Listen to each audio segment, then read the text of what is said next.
Hey everybody, I'm Graham Boyd, Xbox Live's AC Bongos, and I'm here at Xbox to talk about why Xbox One is built for the future. And I found just the man to tell me all about it. It's Albert Pinello, Director of Product Planning on Xbox. One of the things we're talking about more than we have in the past is cloud, right? What does cloud really mean? And are there tangible examples that we can really bring to life for people? Things like dedicated servers, your save games, your identity, the content that you've purchased being able to travel with you. There's intangible benefits with things like cloud processing, and it's an idea that over time they can start offloading some of the compute onto the cloud. So one of the great benefits of the cloud for me is that I can take my profile wherever I go, right? Not just your profile, but your pins, your home screen, your content, your saved games, your achievements. Basically, any Xbox One anywhere in the world is your Xbox. So we've got an all-new and improved Kinect with every Xbox One as well. What are the benefits of that? The technology behind the new Kinect is advanced and as big of a leap from the Xbox 360 Kinect as the new console is.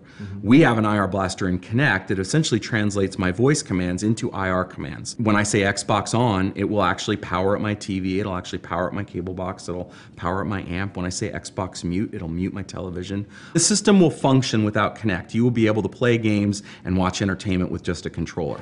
But for instance, things like Xbox Record That, where we actually can record the last 30 seconds of gameplay video. Xbox, Snap, Skype. Those types of things are so much faster with your voice and with the natural interaction than they would be using a traditional controller. And another thing that's going to save time and kind of ease some complications is Kinect recognizing who's in the room, who's engaged with the experience, and who's holding which controller as well, right? Kinect can actually recognize up to 6 different people.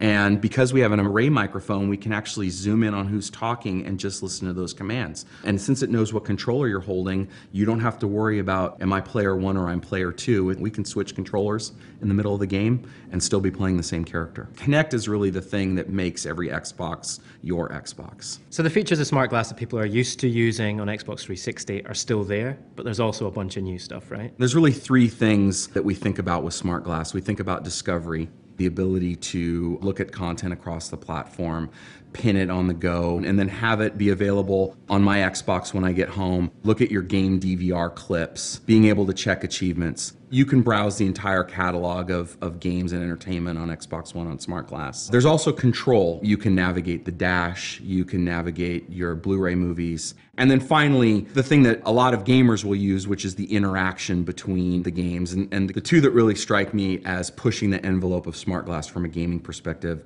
are what Crytek is doing with Rise and what Capcom's doing with Dead Rising 3.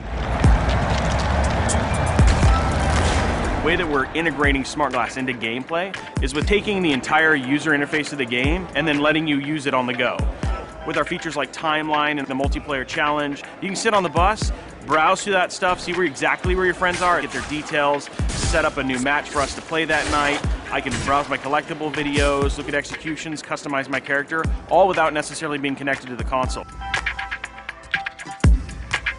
Being able to tap into Smart Glass has been a lot of fun for the team, but we're hardcore gamers and we want something that's going to be additive to the experience and not like intrusive or obstructive. When that evolved into, we should just make your phone a phone and you get calls. So you get like mission calls on your Smart Glass device. You'll actually hear a little voice in there and it has its own story and it has its own characters, and as you complete these missions, you get more out of the narrative, you get more out of the missions, you get more content to explore. Being built for the future is one of the principles that we had when we built the Xbox One platform. One of the things that we've done around our architecture is to have the game environment and the system environment be separate from each other. And we wanted to build a system that preserved the best of console gaming so that developers can write to the metal, they can continue to optimize, they can continue to build better looking games, better playing games over time, and also have this part of the system reserved for the future. It doesn't take away from games, it allows you to have things accessible instantly and running in the background. The way we've built the platform was specifically designed to think about a future state and being the most powerful platform to enable these types of new experiences.